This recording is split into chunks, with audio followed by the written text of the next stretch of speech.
Hello students, I am again present in chapter Some Basic Concept of Chemistry. In this time the topic mole concept is running.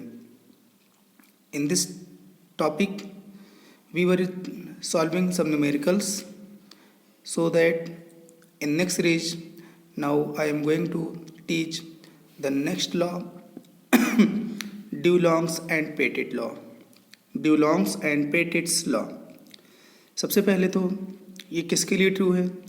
It is applicable only for metals and only for few D block metals, not all metals.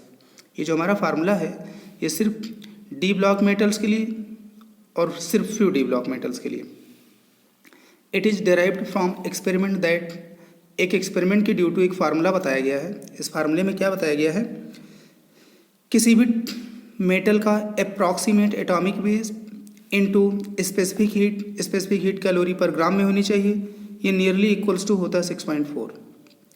या approximate atomic weight into specific heat in joule पर gram degree centigrade, ये होता है 25 because 1 calorie is equals to 4.18 joule. इस फार्मूले से किसी भी हम एलिमेंट का एटॉमिक मास फाइंड कर सकते हैं अगर उसकी स्पेसिफिक हीट गिवन है. तब किसी भी मेटल की अगर स्पेसिफिक हीट गिवन है तो उसका हम लोग अप्रॉक्सीमेट एटॉमिक मास फाइंड कर सकते हैं और बाद में उसका अगर इन्फेक्टर दिया है तो उसका हम इक्विवेलेंट वेट भी फाइंड कर सकते हैं. तो बस बेसिकली ये इनके लिए यूज होता है, इक्विवेलेंट वेट फाइंड करने के लिए या अप्रॉक्सीमेट एटॉमिक मास फाइंड करने के लिए. लेकिन यहाँ पे कुछ नोट है. This law is not applicable for liquids and gases. ये जो हमारा नियम है, ये जो लॉ है, ये लिक्विड और गैसेज के लिए फॉलो नहीं करता है. It is also not applicable for all metals like alkali and alkaline earth metals. तो इन सब के लिए ये लॉ फॉलो नहीं होता, सिर्फ few metals of D block elements. अगला लॉ है इसमें isomorphous law, isomorphous crystals law. Actually कभी कभी बच्चों देखा होगा कि कुछ क्रिस्टल्स होते हैं जो जिनका स्ट्रक्चर बिल्कुल सिमिलर होता है. जैसे यहाँ पे भी 7H2 है, यहाँ पे भी 7H2 है. तो ये सब आपस में दोनों में क्या कहलाते हैं? Isomorphous. Substances that have similar arrangement of atoms, same shape and size of crystals such that either can grow in saturated solutions of each other are called isomorphous crystals. FeSO4.7H2 and ZnSO4.7H2, white vitriol, Na2SO4 and Na2SiO4, sodium selenate and sodium sulfate are isomorphous crystals. Ferrous sulfate, heptahydrate, that is green vitriol, and ZnSO4.7H2, that is white vitriol, both are isomorphous crystals. Now I am going to solve one question. The question is, what is the ratio of Fe2 plus and Fe3 plus in the sulfide having the formula Fe 0.94 S 1.00. ये compound है. ऐसे कंपाउंडों को chemistry में हम लोग बोलते हैं non stoichiometric compound, जिसमें कैटायन और एनायन का रेशियो डिस्टर्ब हो जाए. तो ये एक टाइप का नॉन स्टोइकियोमेट्रिक कंपाउंड है. अब इसका फार्मूला है Fe 0.94 S 1.00. Fe 9.94 ये डिनोट ये कर रहा है कि Fe के टोटल 0.94 आयन है और इनमें से कुछ आयन +2 फॉर्म में भी हैं और कुछ +3 में फॉर्म में भी हैं, लेकिन दोनों का सम क्या है? 0.94. और जब इसके 0.94 होंगे तो सल्फर के 1 एटम होंगे. तो let us right Fe 0.94 in terms of Fe2 plus and Fe3 plus ion. मान लिया कि हमने जो Fe2 प्लस है वो है x. Fe2 प्लस के जो नंबर हैं वो क्या हैं? x हैं. तो Fe3 प्लस के नंबर कितने होंगे? 0.94 माइनस x. क्यों? क्योंकि दोनों को मिला के 0.94 है. तो अगर 0.94 में x Fe जो है +2 के फॉर्म में है तो 0.94 माइनस x किसके फॉर्म में होंगे? +3 के. तो अब Fe 0.94 S 1.00 को हम लिख सकते हैं Fe2 plus x into Fe3 plus 0.94 minus x into S 1.00. ये हमारा एक फार्मूला बन गया जो हमने लिखा हुआ था Fe 0.94 S 1.00. अब इसमें x और 0.94 माइनस x इनकी हमें वैल्यू सॉल्व करनी है. तो एक्चुअली ये हमारा पूरा का पूरा कंपाउंड न्यूट्रल है, जैसा कि इस कंपाउंड पे यहाँ पे FeS जो आयरन का सल्फाइड, इस पर ऊपर कोई चार्ज नहीं लगा हुआ है, तो ये हमारा पूरा कंपाउंड न्यूट्रल है। तो न्यूट्रल का मतलब क्या होता है, टोटल पॉजिटिव चार्ज और टोटल निगेटिव चार्ज दोनों की वैल्यू बराबर है। और अगर हम सॉल्व करना चाहें इसको तो हम किस तरह सॉल्व करेंगे, since total charge on molecule is 0 that is molecule is neutral, hence अब total positive charge plus total negative charge मिला के हमें 0 कर देना है। तो x वाले +2 वाले कितने हैं, x हैं, तो +2 इंटू एक्स प्लस 3 वाले कितने हैं 0.94 - x प्लस एक सल्फाइड का -2 है, एक सल्फाइड है -2 इंटू 1 इज इक्वल्स टू 0। तो यहाँ से सॉल्व करने के बाद आगे मैथमेटिक्स, x की वैल्यू आ गई 0.82। x हमने क्या कंसीडर किया था, नंबर ऑफ Fe2+, तो नंबर ऑफ Fe2+ आ गई 0.82। नंबर ऑफ Fe3+ कितने होंगे 0.94 - 0.82 दैट इज 0.12। रेशियो दोनों को फाइंड करना है, तो 0.82 / 0.12 दैट इज 41/6। तो दिस इज द आंसर। अगला एक न्यूमेरिकल हम लोग ऑल सॉल्व कर लेते हैं, या आइसोटोप से रिलेटेड है। जैसा कि हम सब लोग जानते हैं कि नेचर में कुछ एलिमेंट ऐसे होते हैं जिनका एटॉमिक नंबर तो सेम होता है, लेकिन उनके एटॉमिक मास अलग अलग होते चले जाते हैं। Atoms of same element having same atomic number but different mass number are called isotopes. In this case, boron has 2 isotopes, 5b10 and 5b11. If the atomic mass of boron in the periodic table is given to be 10.81, जो boron periodic table में दिया गया वो 10.81 है। What is the relative abundance of heavier isotope? Heavier isotope means 5b11 की क्या abundance है। तो बच्चों पहली बात तो हम लोग आपको ये बता देना चाहें कि अगर किसी भी एलिमेंट के आइसोटोप पाए जाते हैं तो आइसोटोप के केस में जो एटॉमिक मास होता है, जो टेबल में हम लोग रखते हैं, वो ना ये रखते हैं ना ये रखते हैं, उसका एवरेज रखते हैं। और एवरेज के भी कैलकुलेट करने का एक फार्मूला होता है जो हम लोग यहाँ पे अप्लाई करने जा रहे हैं, वो देखना कैसे एवरेज हम लोग निकालते हैं। Let the amount of 5b10 isotope is equal to x। मान लिया कि हमारे पास जिसका एटॉमिक मास 10 है वो x है तो 11 वाला कितना हो जाएगा 1 - x। अगर दोनों का सम हमने मान लिया कि हमारे पास एक बोरॉन है नेचर में, तो एक बोरॉन में 10 वाला x है तो 11 वाला कितना हो जाएगा 1 - x हो जाएगा।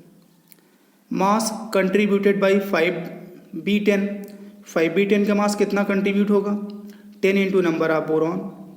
11 का कितना मास कंट्रीब्यूट होगा 11 into number of boron of 11। इसके बाद दोनों को जब हम ऐड कर लेते हैं तो इन्होंने बताया है 10.81 तो दोनों को जब हम ऐड कर लेते हैं तो ये 10.81 है।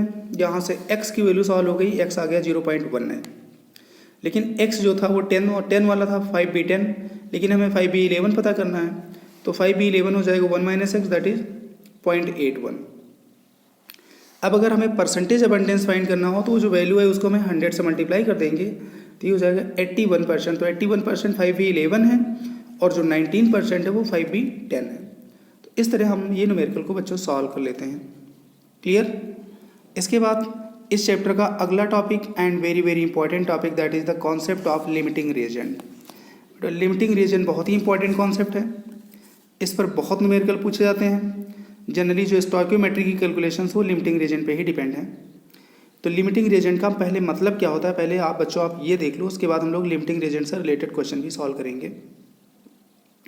Limiting reagent is that species in a reaction that completely gets consumed. किसी भी केमिकल रिएक्शन में वो रिएक्टेंट जो 100% कंज्यूम हो जाता है, फिनिश हो जाता है और फिनिश होने के साथ साथ तुरंत रिएक्शन को स्टॉप कर देता है, उस रिएक्टेंट को हम लोग बोलते हैं limiting reagent. The reactant in a chemical reaction which is completely consumed during the reaction and the reaction becomes stop, that reactant is known as limiting reagent. Okay, तो लिमिटिंग रिएजेंट का जो concept है हम लोग एक question में भी देखते हैं। लिमिटिंग रिएजेंट हम लोग कैसे आइडेंटिफाई करते हैं। It is due to this limiting reagent reactant that the progress of reaction terminates। Limiting reagent जैसे ही फिनिश हो जाता है वैसे वैसे रिएक्शन हमारी स्टॉप हो जाती है। All reaction stoichiometric calculations are perform with respect to the limiting reactant. जितनी भी स्टोइकियोमेट्रिक कैलकुलेशंस होती हैं वो सब लिमिटिंग रिएजेंट पे ही डिपेंड होती हैं। मान लो मैंने एक रिएक्शन कंसीडर कर लिया, let a reaction 1N2 + 3H2 is equals to 2NH3। ये हमारी रिएक्शन है। अब क्वेश्चन में कहा गया है 2 moles N2 and half mole H2 are taken in a vessel. How many grams of ammonia will form? एक हमने वेसल में 2 मोल N2 डाल दिया और हाफ मोल H2 डाल दिया है और कहा गया है कि रिएक्शन कंप्लीट होने के बाद अमोनिया कितने ग्राम फॉर्म होगी। तो बच्चों ये हमें पता होना चाहिए कि नाइट्रोजन और हाइड्रोजन की जो रिएक्शन होगी हमेशा वो इसी रेशियो में होगी N2 + 3:2 2NH3। That is 1 mole of N2 completely combines with 3 moles of hydrogen to get 2 moles ammonia. अब यहाँ पे हमें 1 मोल N2 reacts with 3 mole hydrogen, 1 mole N2 3 mole hydrogen से रिएक्शन करता है, लेकिन यहाँ पे हाइड्रोजन हमें क्वेश्चन में दिया गया है 2 मोल्स नाइट्रोजन। तो 1 मोल नाइट्रोजन 3 मोल हाइड्रोजन से कंबाइंड होता है, तो उस केस में 2 मोल्स नाइट्रोजन कितनी मोल हाइड्रोजन से कंबाइंड होगा 6 मोल से। लेकिन क्वेश्चन में but 6 moles are H2 are not given, question में 6 मोल नहीं दिया, हाफ मोल ही दिया गया है। But 6 moles of H2 are not given, not available, so H2 must be limiting reagent. जिसकी अमाउंट कम है वो हमारा क्या है, लिमिटिंग रिएजेंट है। 6 मोल होना चाहिए था लेकिन 6 से क्या है, ये हाफ मोल है, कम है। Since H2 is limiting reagent therefore calculation should start from hydrogen. Calculation हम लोग हाइड्रोजन से स्टार्ट करते हैं, जो लिमिटिंग रिएजेंट होता है उससे हम लोग स्टार्ट करते हैं। अब यहाँ पे हाइड्रोजन देखो, यहाँ पे 3 मोल से कितने मोल देता है, 2 मोल देता है अमोनिया। तो 3 मोल हाइड्रोजन देता है 2 मोल अमोनिया, तो हाफ मोल हाइड्रोजन कितना देगा 1/3 मोल NH3। तो इस रिएक्शन में जो अमोनिया फार्म होगी कितने मोल फार्म होगी 1/3 मोल्स। प्रोडक्ट की जो अमाउंट है बच्चों वो लिमिटिंग रिएजेंट पे ही डिपेंड है। जिस भी रिएक्शन में जो भी लिमिटिंग रिएजेंट है उस लिमिटिंग रिएजेंट के रेशियो में आपको प्रोडक्ट बताना होगा। क्लियर। तो इसमें हमारे पास हाफ मोल हाइड्रोजन था, तो अगर 3 मोल हाइड्रोजन कंप्लीटली अगर कंज्यूम होता है तो 2 मोल अमोनिया देता है। यहाँ पे हाफ मोल ही हाइड्रोजन है, तो हाफ मोल से कितना ऑब्टेन होगी 1/3 मोल अमोनिया। और 1/3 मोल अमोनिया का वेट कितना होगा into its molecular weight, number of moles into molecular weight 17, that is 5.66 ग्राम। तो इस केस में 5.66 ग्राम अमोनिया लिबरेट होगी। बाकी जो हाइड्रोजन है हाइड्रोजन बचा रहेगा, कितना है, सॉरी नाइट्रोजन बचा रहेगा। अब यहाँ पे देखो 3 मोल हाइड्रोजन से 1 मोल नाइट्रोजन कंबाइंड होता है, मतलब 1/3 रेशियो कंबाइंड होता है। तो हाफ मोल से कितना कंबाइंड होगा, इसका भी 1/3 कंबाइंड होगा, दैट इज 3/2। तो दिया कितना गया है 2 मोल, तो 2 - 3/2 जो है कंबाइंड होगा, बाकी बचा होगा 2 - 3/2 तो कंबाइंड हो जाएगा और 2 - 3/2 क्या होगा, लेफ्ट होगा। Question number next, let a reaction 2SO2 + O2 = 2SO3।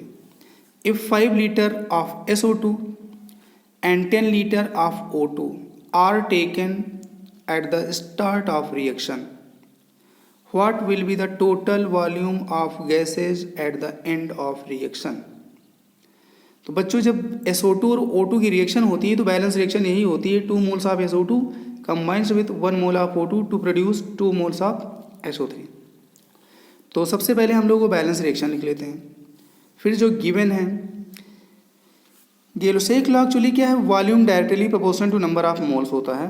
PV = nRT में एवोगैड्रो ने बताया हुआ है कि जब under similar conditions of temperature and pressure volume directly proportional to number of moles.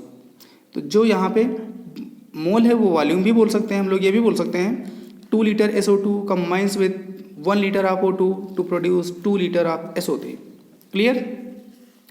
तो बैलेंस इक्वेशन में मोल की टर्म में बोलोगे तो 2 मोल SO2 1 mole O2 and 2 mole SO3, लेकिन लीटर के टर्म में बोल दोगे 2 litre SO2 1 litre O2 and 2 litre SO3, ये है।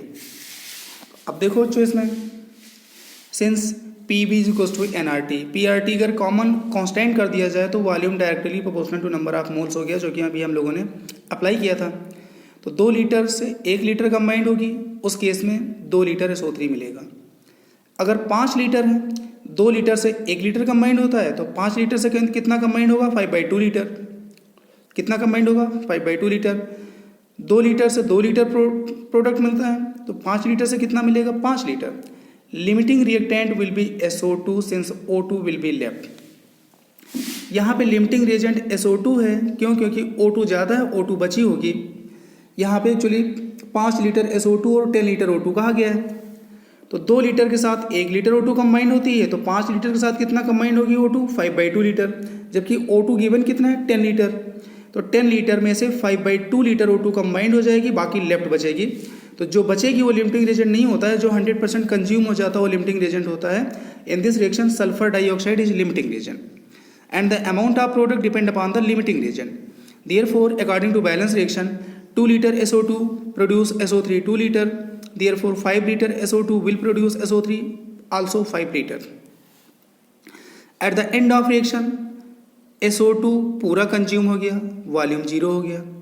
O2 10 माइनस 10 दिया गया था, 5/2 यूज हुआ है, लेफ्ट कितना है? 7.5 लीटर। SO3 कितना प्रोड्यूस हुआ है? 5 लीटर। टोटल वॉल्यूम कितना बच गया लास्ट में? 12.5 लीटर। तो वेसल में हमारे पास गैसों का जो वॉल्यूम होगा वो कितना होगा? 12.5 लीटर। अगला क्वेश्चन बच्चों है 2.7 gram aluminium was made to react with 11.2 litre of O2, then how many moles of Al2O3 will form. अब यहाँ पे क्या है? 2.7 ग्राम एल्युमिनियम को हमने रिएक्शन कराया 11.2 लीटर O2 से। फिर पूछा गया कितने मोल्स यहाँ पे Al2O3 बनेंगे। Firstly we should write balance reaction in between aluminium and O2 to form Al2O3। The balance reaction will be 4Al plus 3O2 gives 2Al2O3। According to molar ratio, 4 mole of aluminium completely combines with 3 moles of O2 to produce 2 mole of Al2O3. In question 2.7 gram aluminium given, firstly you should convert 2.7 gram into number of moles, and number of moles will be weight in gram upon atomic weight, that is 0.1 mole. 1 mole of O2 22.4 litre. Morning में आज बताया था मैंने आपको 1 mole of O2 22.4 litre होता है। 11.2 litre कितना होगा? सॉरी 1 मोल O2 22.4 लीटर या 22.4 लीटर 1 मोल होता है, तो 11.2 लीटर कितना होगा? हाफ मोल का मतलब 0.5 मोल। तो क्वेश्चन में आपको कितने एल्युमिनियम 2.7 ग्राम दिया है, that is 0.1 mole. O2 11.2 litre दिया, दैट इज हाफ मोल। तो अभी यहाँ पे मोल के टर्म में लिख दो, 4 मोल 3 मोल 2 मोल। आपको क्वेश्चन में दिया गया है 0.1 मोल, 4 मोल से 3 मोल कंबाइंड होता है, तो 1 से कितना कंबाइंड होगा? 3/4 मोल। 0.1 से कितना कंबाइंड होगा? 3/4 इंटू 0.1 दैट इज 0.075। यहाँ पे limiting reactant will be aluminium. Aluminium पूरा फिनिश हो जाएगा क्योंकि O2 के मोल्स ज़्यादा गिवन है। O2 के मोल की रिक्वायरमेंट यहाँ पे 0.075 mole but given 0.5 mole, therefore O2 will be left, aluminum will be 100% consumed, aluminum will be limiting reagent, amount of product depend upon limiting reagent. According to balance reaction 4 mole aluminum gives 2 moles Al2O3, therefore 0.1 mole aluminum will give 0.1 upon 2, तो 0.1 upon 2 कितना हो गया? 0.05 मोल। 0.05 मोल हमें product मिलेगा। Number of moles of O2 unreacted 0.5 हमारे पास given है, 0.075 मोल use हो गई है, बची हुई कितनी है? जो सब्ट्रैक्ट कर दोगे अपना आंसर आ जाएगा। तो ये बच्चों अपना क्वेश्चन हो गया। इसके आगे अभी हमें और भी मोल कॉन्सेप्ट के क्वेश्चन करने हैं। अगला है the concept of equivalent weight या equivalent mass. The concept of equivalent weight और इक्विवेलेंट मास, ये कॉन्सेप्ट बहुत ही इंपॉर्टेंट है स्टूडेंट्स, और ये कई सारे चैप्टर में यूज होता है। सबसे पहले इसकी हम लोग क्लासिकल डेफिनेशन देखते हैं। क्लासिकल डेफिनेशन इसकी क्या होती है? It is given as that amount of a substance in grams which may be combine or displace 1 gram of hydrogen, 8 gram of oxygen और 35.5 ग्राम्स ऑफ क्लोरीन और 108 ग्राम ऑफ सिल्वर।